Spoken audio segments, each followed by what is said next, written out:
Hey guys, welcome back to Vince-Vell Custom. So today I'm sharing with you a Spawning Pool Studios Juggernaut resin kit. Now this Juggernaut kit is no joke. We're talking like, I don't know, something like 30 inches. I mean, this sucker is big. You can see pretty much on my hand of how big he is.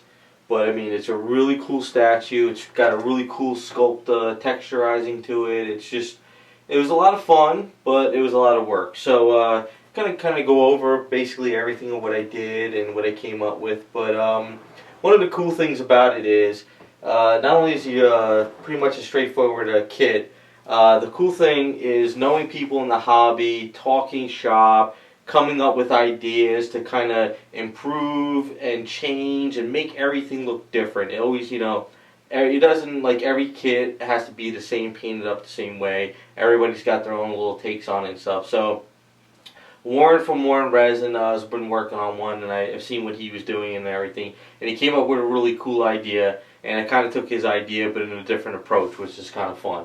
So you can go on eBay and you can find these gems, little plastic resin gems or kind of glass ones or whatever they are, a couple bucks. And so basically you just throw it on the statue here, as you can kind of see, or you can throw it anywhere. So it's like he just got his power, and he's ready to go kick some ass, and he's a bad SOB. So it's kind of like little things here and there, talking with people in the hobby. You could come up with different ideas to add on stuff. So kind of took that idea from him, which is kind of cool. So I painted this up for a friend of mine as well, and he wanted to go with that whole metallic-y looking vibe to him, and kind of like the Bowen type statues and everything. So we ran with the idea, put them all together. Kind of break down the kit for you first, and then we'll get into the paint apps. Comes in a couple pieces. He is hollow casted, but it is still heavy, so it's not really something you could kind of just glue together, start painting up, and then you're all done. You got to actually really secure it. So I really wanted to make sure I secured the statue. So if you were to X-ray it, you would see a metal rod going from the leg all the way up to the torso. The same with that one. And basically rods going in through here as well. So the base is one piece.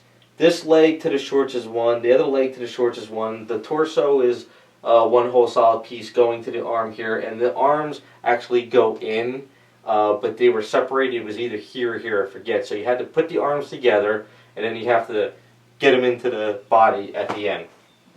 So the pieces are pretty cool. The keys are very well, but it is hollow casted. So what I wanted to do is I wanted to make sure he was kind of secure when I put the rods in. So what I did was, I forgot exactly where, but I drilled a hole here or somewhere around here, and I filled this up with foam as well as the legs. So this way when I put the rods through, the rod wasn't just like kind of flapping. It's got like kind of the foam in there, so it kind of keeps it secured. Because when I put glue, because I had a lot of the glue, and I dripped glue within the rod to the foam, so it kind of helped it be secured. So like, even though my friend only lives close to me, I could kind of drop it off the house. If you were to actually do this and ship it out to someone, you want to make sure it's secured. So I actually went the extra mile to make sure this sucker is secured, and I didn't want it to be, something where, like, if you kind of hit it or you kind of push it or it falls over the wrong way, it all falls apart. I wanted to make sure it is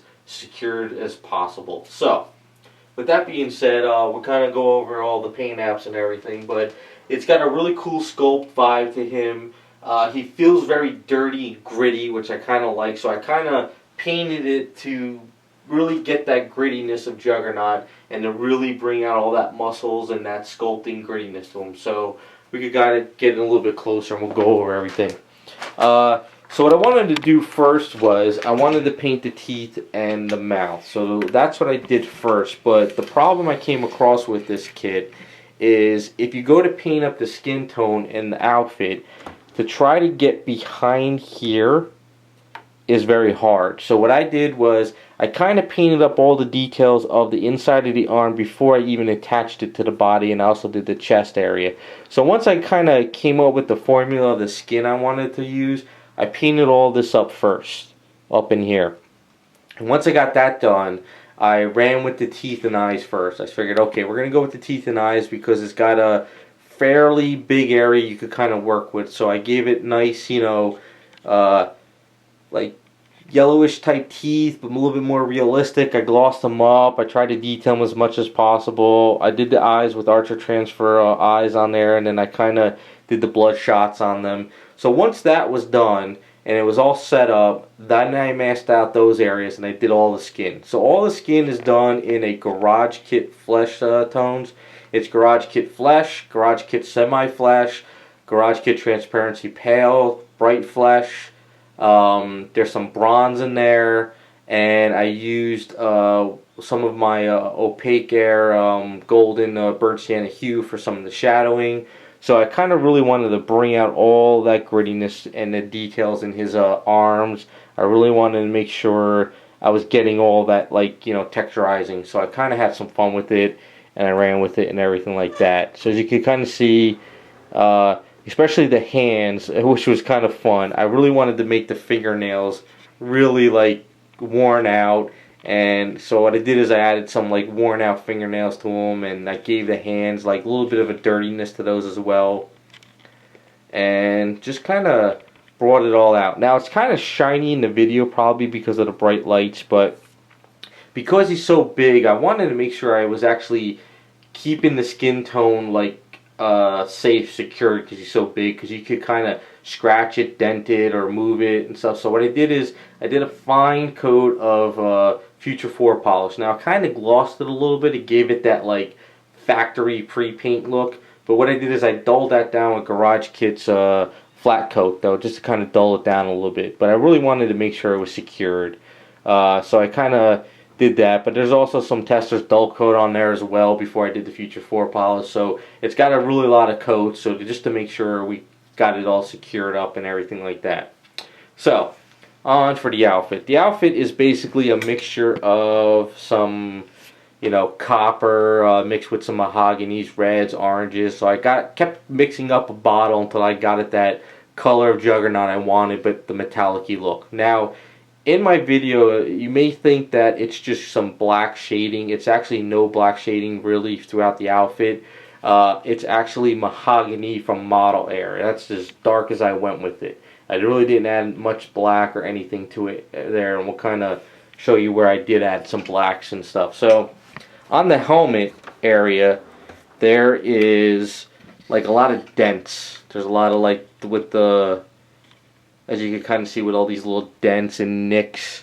So what I did is, once I got the paint on there, I did some washes of black paint. I think I used the golden Model Air, the golden shading gray I got of the opaques left. So I kind of did some washes in here. I brought out these cracks, and I think I did a shading gray underneath here a little bit, just for the mask area.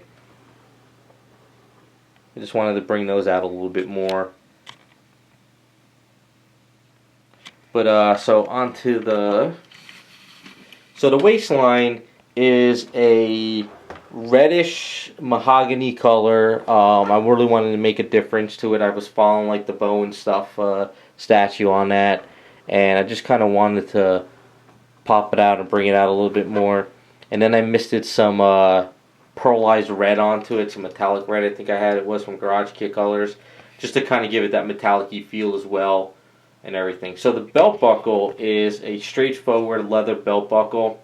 And then after that, I mixed up a little bit of like a bronzy type metal color, but I wanted to keep the belt buckle all kind of that same leathery look. I didn't want to do, like, you know, silver or gold on the belt buckle. But the one thing about the kit, though, is these two little rods don't come with the kit. Actually, that was all empty. So I had some metal rods in my pinning supply. I cut them out, I sanded down the edges, and I glued those in, and I got the belt buckle pieces on there. So that's what I did with that. Even on the legs and everything, it may look like there's black shading in the video. I can't really tell with all the bright lights, but there's no black shading. It's all mahogany from Model Air, some other browns and stuff like that. I didn't really go any blacks. The only black you can pretty much see is pretty much the shading gray that I went in here, just to kind of give this a different look between the two.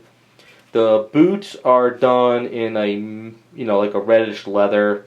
I just really wanted to get those really standing out a little bit more, just to make them look like boots and everything. And then the base is just, you know, a rock base with a lot of different colors. A lot of dry brushing, bring out the rocks a lot, as you can see.